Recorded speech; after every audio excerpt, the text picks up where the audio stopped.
Hey everybody, it's me, Shaw360, and I'm here because I'm launching kind of a mini comeback. I could be talking about a lot of things in K-pop. I could have talked about Onu's comeback. I could have talked about Red Velvet's Japanese album, full-length album. I could talk about TXT's comeback. I could talk about Stacey's Young Love, which I actually bought. I could talk about BTS and their greatest hits comeback. I could talk about all those things, but I still feel the same way I felt when I told you guys I was going on hiatus. I still feel like a lot of my opinions about K-pop music remain the same. I don't really have anything new to talk about.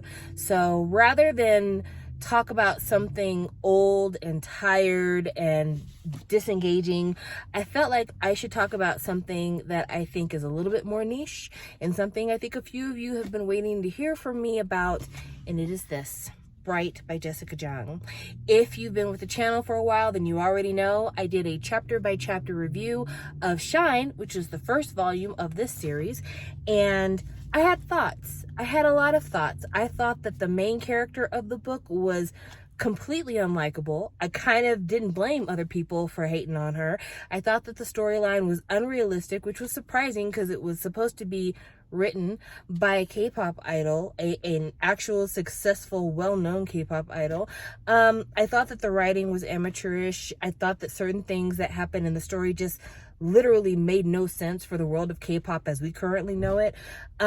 Yeah, there were a lot of things in Shine that I just did not like, did not get. However, it was historic in the fact that it's the first time a K-pop idol has come out with a book that in a lot of ways you could say is kind of a shadow autobiography. And so it did have some merit in the world of K-pop, and it did have some valid discussion points. And so in keeping with the fact that I reviewed the first one, I felt it was necessary to review the second one. So I'm in the parking lot of Barnes & Noble right now. I just bought this book. Since I just bought this book, obviously I'm not about to review it for you right now because I have to actually read it first. Already, I'm disappointed with the cover because the cover looks nothing like the first book, which I don't know why we're changing up the style when I thought the style of the first book was ugly, but like this is absolutely no better. It's a silhouette of a girl singing on a microphone, and then a guy who he's not dressed like a K-pop idol at all, and a girl honestly kind of not really dressed up as a K-pop idol either, and this just really bland, super generic book cover. This book is so ugly that at my local Barnes & Noble, they still had it in the back. They didn't even put it in with like all the other books on the YA shelf. This was literally sitting in the back because it just doesn't have any kind of cover appeal. You know, you walk past books, you're like, oh, that book looks interesting, and you pick it up because it has a nice cover. This ain't it, Chief. This ain't it. I'll show you another book that I bought while I was in Barnes & Noble because I actually did buy a second book because I'm going to be road tripping, so I needed some entertainment. I bought this book called Book Boyfriend. Look how much more engaging this book cover is. Like, it obviously feels like the cover and the title relate to one another. Bright. If you did not know or go to Barnes & Noble looking for this book, tell me how fast you would walk past this book. This literally is a book that only an audience looking for this book would ever pick up. So, with that being said, let me tell you what I'm expecting from this new book. I'm expecting for this book to pick up where the last book left off. In the last book, they were on the verge of debuting, about to debut. I feel like the main character and Jason, the love interest, are going to pick back up where we left them off, but we'll probably get a secondary love interest because if Taecyeon was the inspiration for Jason, then the inspiration for the secondary love interest will be Jessica's current boyfriend, Tyler. I'm expecting to have some kind of messy outcome to why it is that Girls' Generation and Jessica split up. I'm expecting her to write herself a very happy and very successful happy ending that has nothing to do with reality. And be mad if you want to. Let's be very clear about the space that Jessica occupies when it comes to the entertainment world and K-pop. It is both a blessing and a curse to be a member of Girls' Generation. It is a blessing because Girls' Generation at one time was probably one of the best known groups of women in the world. Full stop. Not just in Korea, not just in Japan. I'm talking about the world, because a lot, if not most of the world's population are in Asian countries. So Jessica and Girls' Generation were massive in China. They were massive in a lot of other Asian countries. And so one of the best known groups of girls in the world. And when you have that kind of a base to your career, you're always going to be famous. There's always going to be somebody willing to pay you to do something. But the curse part of it is that is a enormous shadow to try to get out from under, and no one has managed to get out from under it so far except for Taeyeon. And let's be just very, very honest about it. Get your fan feelings out the way. Look at facts. Tiffany, we love you. I actually bought your American album. I think you're massively talented. I think you're super beautiful. But the record sales just aren't there. Jessica, the fashion line ain't doing it. The record sales ain't doing it. The acting ain't doing it. This book writing thing is only doing it because you were the first. Literally, if you were not the first K-pop idol to write a shadow biography about your life, this shit wouldn't sell either. And honestly, there's no one else from Girls' Generation besides Taeyeon who really feels like they stand up on their own as a celebrity in their own name and their own right.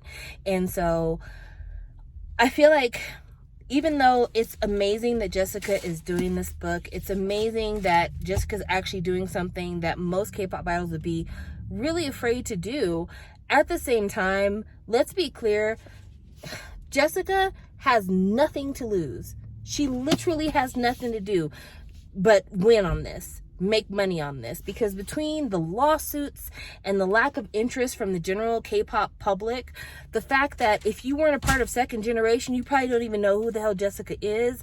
Like, all she can do is win on this. All she could do is make money on this, because nothing else that Jessica is doing is anything that current and newer K-pop fans want any part of. Nothing. And you know, there is this kind of feeling that people have when it comes to legacy celebrities. That's why I'm going to call them not old celebrities, legacy celebrities, because Jessica's not old.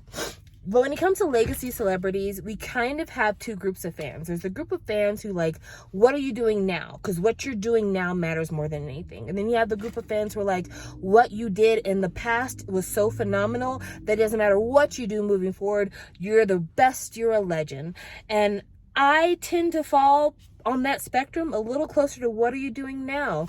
And when it comes to Jessica, it's not much except for this book, which she insists that they put on the cover a novel from international K-pop star and New York Times best-selling author of Shine. She makes them write international K-pop star on this book because Jessica is living in the past, a past that she is retelling with so many fucking plot holes and unrealistic scenarios and shit that just doesn't make any fucking sense. And when you read this book, especially if you read Shine and you look at Jessica's career now, it makes absolute and total sense because she wrote a fucking Mary Jane character about a girl who pissed and shitted golden diamonds. Nothing she ever did was ever wrong. I expect this to be more of the same. And so I'm going to read it. I'm going to review it. But I just want you to know ahead of time, if you are looking for somebody to fangirl about fucking Jessica Jung and how amazing she is and how SM did her so wrong, you are not looking at the right one. Because as far as I'm concerned, this is just more self-aggrandizing. This is just more trying to feed into the ones who still care. There's very small parts of this that might be a reality, but more than anything, this is a fucking fantasy sequence. This is her writing her happily ever after where one doesn't really exist. And one of the things that I've heard, don't know if it's true, because I haven't read the book yet. I literally just bought it. I'm in the parking lot of the Barnes & Noble. One of the things I heard is that she very much rewrites her exit from Girls' Generation. I cannot wait to read that. I cannot wait to read how she writes it as, I was the most talented girl in the world. I was so talented that the entire label felt threatened and felt like they needed to get rid of me in order to maintain dominance over the other 8 girls. I feel like that's what's coming. I feel like that's what... I could be wrong. I haven't read it yet. I could be wrong, but I really do feel like she's gonna fucking write Tyler, her current boyfriend, as if he is the world's best man, as if he propelled her to success. I think she's gonna write this book as if Girls' Generation fucking floundered and failed with her out of it. I think she's gonna try to cast 1 or 2 particular members as supervillains in this fucking thing. I feel like this is gonna be a dumpster fire, and I cannot wait to share the warmth of said dumpster fire with you. So look forward to that, and I'll be talking to you later. Bye.